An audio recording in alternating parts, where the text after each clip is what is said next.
नमस्कार मेरे प्रिय आत्मन, साई वाणी में आप सबका मैं स्वागत करना चाहता हूँ और बड़ी खुशी होती है मुझे कि मैं सब आपसे जुड़ रहा हूँ और साई बाबा के विचार, आप सबके विचार और हमारे जीवन में आमूलाग्र क्रांति करने का काम साई वाणी ने किया। इसमें कोई दोहरा नहीं। बाबा ने आशीर्वाद दिया और मैंने वो आशीर्वाद आपको पूरी तरह से बांटा है। साई क्रिया और साई ध्यान के माध्यम से हम जुड़ने का जो प्रयास कर रहे हैं और जिसके लिए कार्य कर रहे हैं, कुछ कर गुजरने के लिए मौसम नहीं मन चाहिए।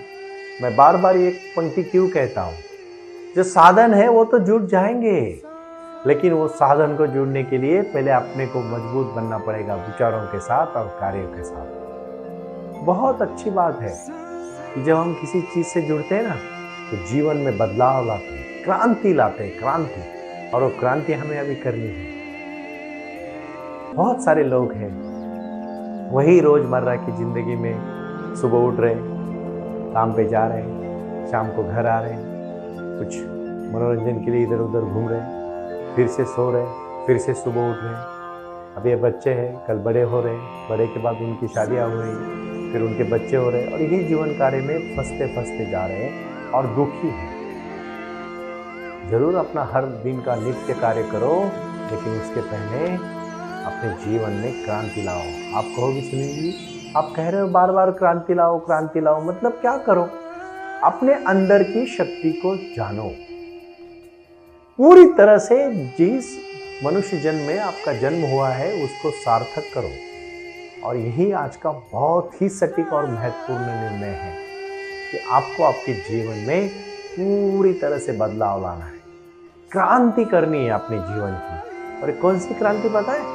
विचारों की क्रांति, प्रगल्भता की क्रांति, बदलाव की क्रांति और एक क्षमता और एक विश्वास।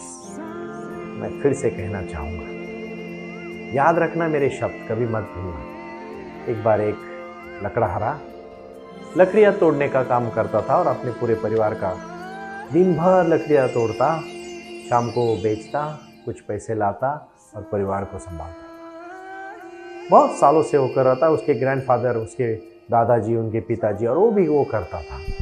तो उसी जंगल में एक फकीर, एक पंडित साधना के लिए बैठे रहते थे। तो उन्होंने देखा कि लकड़हारा हर दिन लकड़ियां तोड़ रहा है, जा रहा है। हर दिन उसको जीने के लिए, रोजमर्रा की जिंदगी के लिए लकड़ियां तोड़ने का काम करना पड़ रहा है। आपको भी लकड़ियां तोड़नी पड़ रही है। आप भले लकड़ियां ना तोड़ रहे, लेकिन कोई ऑफिस में जा रहा है, कोई सॉफ्टवेयर कर रहा है, कोई डॉक्टर की कर रहा है, कोई वकालत कर रहा है, कोई ऑफिस में जा रहा है, कोई मजदूरी कर रहा है, कोई रोजी रोटी चला रहा है, कोई शेयर मार्केट कर रहा है। तो आप क्या कर रहे हो? आप ही तो वही काम कर रहे हो ना।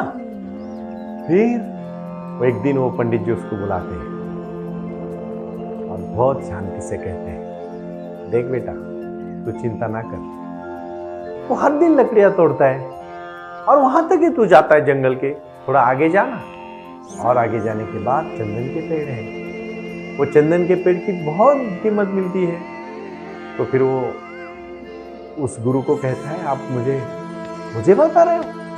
3 पीढ़ियों से मैं इसी जंगल में पूरी तरह से, हमारी पुरखों से लोग, मेरे दादाजी, नानाजी, पिताजी, मैं खुद पूरा यही तो काम कर रहा हूं और आप मुझे चंदन के पेड़, मुझे पता ही नहीं चंदन के पेड़ है। तो वो एक बार विश्वास करने लायक पंडित लगा। तो दोनों ने सोचा कोई बात नहीं, मैं जाके आता हूं। और फिर वो आगे चल लेता है। जैसे ही आगे जाता है तो वो कुछ लाल कलर के पेड़ देखता है और उन्हीं पेड़ों को वो काटता है।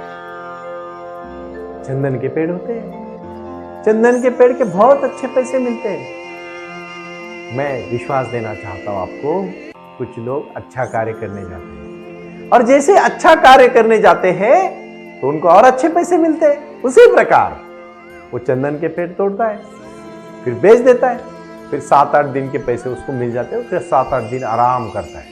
इंसान का नियम ही है, ज्यादा कुछ आए तो आराम पे लग जाता है, कुछ और मतलब कुछ सीखने के लायक नहीं रहता, वो रिलैक्स हो जाता है। मैं बहुत छोटी छोटी चीजों से बातें जोड़ता हूं ना, तो अब इसको कभी निगेटिव में मत लेना, बहुत अच्छी तरह से उसको समझ लेना मैं क्या कहता हूं। मुझे जो बोध आपको देने का मैं प्रयास करता हूं उसको आप शांति से समझना। भाई और बहनों, बाबा ने जो मुझे मेडिटेशन में दिया मैंने आपके सामने बांटा। इतना अच्छी तरह से बांटा कि मैंने कुछ सोचा नहीं। मैंने सिर्फ एक बात कही, जो बाबा ने कहा है वो आपको बताना है, और बस मैं वही करते आ रहा हूँ। बहुत बड़ी खुशी हो रही है। ये खुशी मेरे विचारों की खुशी है, ये खुशी मेरे क्रांति की खुशी है, ये मेरी क्षमता है, ये मेरा विचार है, ये मेरा विकास है, ये मेरी क्रांति है। आप सबके जीवन में बदलाव लाओ, आपके सबके जीवन में क्रांति लाओ, और वो क्रांति होगी, क्रांति जरूर होगी, लेकिन आपको उसके लिए मेहनत करनी पड़ेगी, अभ्यास करना पड़ेगा खुद के ऊपर। और फिर वो चंदन के पेड़ काट के 8-10 दिन का आराम करके फिर से चंदन के पेड़ काटने का वही काम करता है जो आप भी करते हो। थोड़ा इंजीनियर हो गए, डॉक्टर हो गए, अच्छी तरह से कमाने लगे तो रिलैक्स हो जाते हो। फिर से वो पंडित उनको कहता है, बेटा तू सच में मंद बुद्धि है, तू इतना ही सोच सकता है कि चंदन के पेड़ होंगे, उसके आगे और कुछ होगा, कभी सोचा है तूने? बोलता है, पंडित जी मैंने सोचा नहीं, बट क्या है आगे? बोलते अरे जा आगे, वहां चंदन के पेड़ के आगे चांदी है, और सोना चांदी तो आप जानते हो, चांदी है। तो फिर वो चंदन के पेड़ से थोड़ा आगे चला जाता है और जंगल में, और देखता है तो चांदी के खजीना मिलता है। फिर वहां से चांदी निकालता है तो फिर वो चांदी ही चांदी हो जाती है, पैसे ही पैसा मिल जाता है उसको। फिर उसी में वो खुश रहने लगता है, 3-6 महीना कुछ नहीं करता, एक बार चांदी लेके आता है, बेचता है, आराम से रहता है। फिर से उसको पंडित बुलाते और कहते, बेटा अब याद रख। जैसे कुछ लोग नहीं क्या परदेश चले जाते हैं और वो बहुत खुश हो जाते हैं, पूरा भूल जाते हैं अपने गांव को, घर वालों को, सबको भूल जाते हैं, अपनी बीवी, अपने बच्चे, और खुश। ऐसा नहीं होता। आप समझो, कहानी से अपने जीवन से रिलेट करो, जोड़ो अपने जीवन से। ये कहानी बहुत महत्वपूर्ण कहानी है जिसमें जीवन का बदलाव है, क्रांति है। और फिर वो कह देता है, चांदी में ही खुश हो जाता है। फिर से पंडित उसको बुला लेते हैं और कहते हैं, वो ऋषि होते, महान ऋषि, तपस्वी होते, और वो कहते, बेटा तू और क्यों नहीं आगे जा रहा है, चांदी के आगे भी कुछ है। और इतना तो उसका अभी तक तो उसका भरोसा हो चुका था अपने गुरु के ऊपर, क्योंकि जो जो गुरु ने कहा था वो सच निकला था। पहले लकड़ी तोड़ता था, उसको दिन रात मेहनत करनी पड़ती थी। फिर चंदन के पेड़ 60 दिन का उसको आराम मिला, फिर चांदी मिली तो उसको 3 महीने का आराम मिला। उसने सोचा अभी और क्या है, फिर अभी आगे जाके देखता है तो सोने का खजीना मिलता है। फिर एक बार सोना मिल गया तो फिर कुछ भी नहीं, सब कुछ मिल गया, और फिर बहुत अमीर हो जाता है वो। फिर वो खुश हो जाता है, तो गुरु जी के पास जाता है एक दिन, पंडित जी के पास फिर से, और कहते हैं, पंडित जी उसको कहते हैं, अरे तू सच में मंद बुद्धि है, मूर्ख है, तुझे पता ही नहीं, तू जहां जो मिलता है वही रुक जाता है, आगे जाता ही नहीं है तू, वो आगे जा। सोने से आगे क्या है? फिर वो मोहरे, उसको हीरे मिल जाते हैं। अभी आप तो जानते हो डायमंड की कीमत सोने से भी ज्यादा होती है। फिर डायमंड मिलने के बाद वो तृप्त हो जाता है, खुश हो जाता है जिंदगी में। तो अभी मुझे कुछ नहीं चाहिए, मेरे पास सब कुछ है, घर, गाड़ी, बंगला, हेलीकॉप्टर तक मैंने खरीद लिया, अभी मैं बहुत खुश हूं, मेरा परिवार खुश है, मेरे बच्चे खुश है, मैं खुद खुश हूं, मुझे कुछ नहीं चाहिए। I am very happy in my life, मैं बहुत खुश हूं मेरे जीवन में। फिर गुरुजी उसको एक दिन बुला लेते और कहते हैं, सच में तू नहीं आगे की सोचता। फिर वो उनको बोलता है, गुरुजी हीरे के आगे क्या है पूरे धरती में, आप अभी कुछ मत बोलो, मैं बहुत खुश हूं, मुझे और कुछ नहीं चाहिए। फिर गुरुजी बोलते हैं, तेरी आंख खुली नहीं है बेटा, हीरे के आगे एक चीज है। क्या है गुरुजी? वो कहते हैं, मैं हूं। तूने कभी मेरी तरफ देखा है ठीक से? जाना है मुझे? साईं बाबा भक्तों को कहते हैं, जब शिरडी में आते हो तो सब कुछ है आपके पास, फिर भी यहां क्यों आते हो? क्या चाहिए आपको? वो चाहिए ध्यान, वो चाहिए समाधान, वो चाहिए शांति, वो चाहिए सुख, वो चाहिए क्रांति। और फिर वो उनके कदमों में जाके झुक जाता है, आशीर्वाद देता है पैरों तले, और उनको कहता है, गुरुजी मेरा तो आपकी तरफ ध्यान ही नहीं गया। तो यही तो मैं चाहता हूं कि तुझे सब कुछ मिलने के बाद भी तू मेरे पास ना आए, तो तू सच में। इसके लिए मैंने किताब लिखी है, दिव्य संदेश। भाई और बहनों, साईवाणी.org पे जाके आपको ये किताब खरीदनी है, ये दिव्य संदेश को जानना है आपको, तभी तो आप समझ पाओगे कि कौन सा संदेश दिया है भगवान ने हमें। साईं बाबा ने हमें कौन सा संदेश दिया है कि हीरे मिलने के बाद भी अगर आप ध्यान की और आत्मा की ओर नहीं जा रहे हो तो आप कब जाओगे, कब पहुंचेंगे वहां? आपको पहुंचना पड़ेगा। गलती से भी गलत मत समझना, लेकिन आपको पहुंचना पड़ेगा। जिंदगी में क्रांति करनी पड़ेगी। अपने जीवन में ध्यान और साधना के माध्यम से जुड़ना पड़ेगा। उसी लकड़हारे की तरह आपकी जिंदगी है, उसी लकड़हारे की तरह हमारी जिंदगी है। हमें आगे मिलता गया, हम उसमें ही खुश रहने लगे, हम आगे चले ही नहीं। हमें आगे चलना चाहिए, हमें जीवन में बदलाव लाना चाहिए और ध्यान साधना के साथ हमें जुड़ना चाहिए। अमूलाग्र क्रांति होती है जीवन में। जब तक हम ध्यान के पास ना जाएंगे कुछ नहीं कर पाएंगे। आज का संदेश यही है कि जाओ आगे और जब तक चलो जब तक ध्यान तक नहीं पहुंचते। 24 घंटे में बांटना सिखाने वाला हूं मैं आज। कोई जनवरी के पहले दिन पूरे साल का प्लान करते हैं और दूसरे दिन से वो बंद करते हैं शुरू करना। प्रारंभ करो और जारी रखो, मैंने ऐसे ही गुरु मंत्र नहीं दिया है। कोई कहेगा गुरुजी ऐसा कोई गुरु मंत्र होता है क्या? वो तो बहुत बड़ा संस्कृत का मंत्र श्लोक होता है, फिर उसको पढ़ना होता है, फिर रटना होता है। नहीं, कुछ नहीं। लाइफ बहुत सिंपल है, उसको कॉम्प्लिकेटेड मत करो। एकदम सिंपल लाइफ है, उसको जियो अच्छी तरह से, बस जियो, चलो। चैरतवी चैरतवी, भगवंत ने कहा है चलते रहो पहुंच जाओगे। दौड़ोगे थक जाओगे, बैठोगे आलस से जुड़ जाओगे, चलोगे पहुंच जाओगे। चलना है और पहुंचना है, बस और कुछ नहीं करना है। कुछ नहीं करना है जिंदगी में, सिर्फ चलना है। अपने कार्य को हर दिन आराम से करते करते करते करते करते करते करते करते पहुंचना है, बस। आज सुबह सब लोगों को मैं विनती करूंगा, साई वाणी सुनने के बाद आज से प्रारंभ करो कि आप 40 मिनट का ध्यान करोगे। 40 मिनट का ध्यान करोगे, पूरा जिंदगी सुधर जाएगा। मैंने परसों ही कहा था कि वो चीज सीखी क्या जिससे सब चीजें सीख सकते हो। मछली खाने को मत सिखाओ, किसी को अगर सिखाना है ना तो मछली पकड़ने को सिखाओ, कि ताकि जिंदगी भर मछलियां खाता रहेगा। खलील जिब्राल के जीवन की एक मैं छोटी सी कहानी बताना चाहूँगा। खलील जिब्राल मेरे बहुत प्यारे लेखक है, मैं बहुत मानता हूँ उनको। मेरे जीवन में उन्होंने बहुत क्रांति की। खलील जिब्राल छोटे थे, 4th स्टैंडर्ड में, 4थी कक्षा में, और गुरुजी ने कहा सबको जाओ बच्चों एक काम करो। कौन सा काम? बोले लिख के लाओ पेपर पे, दुनिया में सबसे दुखी प्राणी कौन सा है। उन्होंने लिखना शुरू किया। किसी ने लिखा माँ बाप है, किसी ने लिखा भाई है, किसी ने लिखा बहन है, किसी ने लिखा गुरुजी है, किसी ने कुछ कुछ कुछ कुछ लिखने का प्रयास किया, लेकिन खलील जिब्राल ने लिखा मासा। फिश को उन्होंने सबसे दुखी कहा। गुरुजी ने पूछा बेटा कैसे? तो खलील जिब्राल ने कहा गुरुजी फिश इसलिए, मासा इसलिए दुखी है क्योंकि उसके आंसू कोई भी नहीं देख सकता। खलील जिब्राल को उसने गले से लगा और कहा बेटा तू कल बहुत बड़ा लेखक बनेगा, राइटर बनेगा। और अब तो जानते हैं खलील जिब्राल की कोई भी कहानी निकालो, बहुत महत्वपूर्ण जीवन का संदेश होता है उसमें, क्योंकि जिसके आंसू भी नहीं दिखते ना उसको दुखी कैसे कहेंगे आप?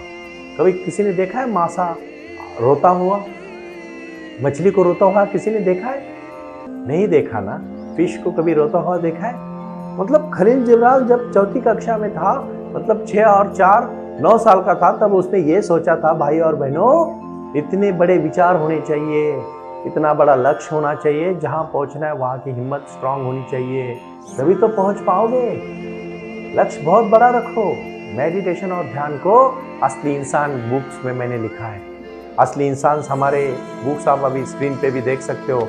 असली इंसान के ऊपर हमने काम किया, इसको मैंने जाना। मानवता ही धर्म रखा है हमने, और मानवता का धर्म सबसे बड़ा धर्म है। कोई दोहरा नहीं है। मानवता के धर्म के प्रति कुछ अलग हो। मैं फिर से आज बैठने के लिए आपको कहूंगा, मेडिटेशन के लिए मेरे साथ जुड़ो। ओम का उच्चार आप 3 बार मेरे साथ कर रहे हो।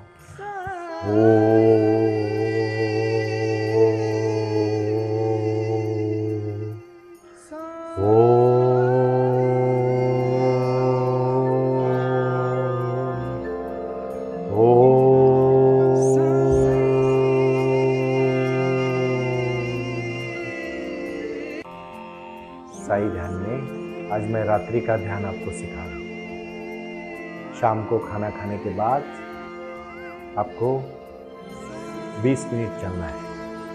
और चलने के बाद आप जब अपने बिस्तर में जाओगे उसके पहले आपको शांति से पद्मासन में 20 मिनट बैठना है और ऊपर की तरफ देखना है, आकाश की तरफ देखना है एक मिनट के लिए। और फिर समझना है कि कितना बड़ा ब्रह्मांड है। एक मैं छोटी सी कहानी अभी बताने जा रहा हूँ, आप शांति से सुन लेना। आप बैठे हो पद्मासन में शाम को, देखो एक डॉट लिखा और डॉट से शुरुआत हुई। पहले पूरा विश्व दिखा। हम कौन है पहले आप ठीक से समझो। आप कौन है ना पहले जानो खुद को। मैं आपको नेगेटिव में नहीं बल्कि सकारात्मक सोच के लिए बोलना चाहता हूँ। और पूरा ब्रह्मांड पहले दिखता है। ब्रह्मांड में पूरी आकाश गंगा दिखती है। आकाश गंगा के बाद आप देखो, आपको दिखेगा आशिया खंड। आशिया खंड में आप देखो, आपको दिखेगा भारत। भारत का नक्शा आपके सामने लाओ। भारत के नक्शे में आपको दिखेगा आपका राज्य, चाहे पंजाब हो, चाहे गुजरात हो, चाहे राजस्थान हो, चाहे मध्य प्रदेश हो, चाहे कर्नाटक हो, चाहे तमिलनाडु हो, चाहे केरल हो, चाहे महाराष्ट्र हो, चाहे गोवा हो, चाहे राजस्थान हो, चाहे गुजरात हो, चाहे दिल्ली हो, कोई भी मध्य प्रदेश हो, यूपी हो, बिहार हो, बंगाल हो, जो उड़ीसा हो, तमिलनाडु हो, आसाम हो, नागालैंड हो, मणिपुर हो, जो भी आपका जिला स्टेट है वो आपको राज्य दिखेगा। उस राज्य में फिर आप अपने तालुका जिला की तरफ जाओ। जैसे पुणे जिला है, अहमदनगर जिला है, ठाणे है, नासिक है, मुंबई है, कोई जयपुर के ज़िले हैं, एमपी के ज़िले हैं, छत्तीसगढ़ के सागर है, विदिशा है, उज्जैन है, इंदौर है, जो भी है आपका, हरियाणा है, पंजाब है, जो भी है, गाजियाबाद है, नोएडा है, सो भी है। और उसमें आप देखो आपका एरिया, मोहल्ला, फिर आपके मोहल्ले में आएगा आपका घर, एक छोटा सा बिंदु आएगा। हम कहते हैं ना मैं, मेरा मेरा मेरा मेरा, क्या है तेरा? साईं बाबा कहते हैं बच्चों कभी घमंड मत करना। आपको भगवान की एक ही शक्ति है और वो है श्रद्धा और सबूरी के साथ, ध्यान के साथ जुड़ जाना। ध्यान सिखाना ही मेरा प्रयास है।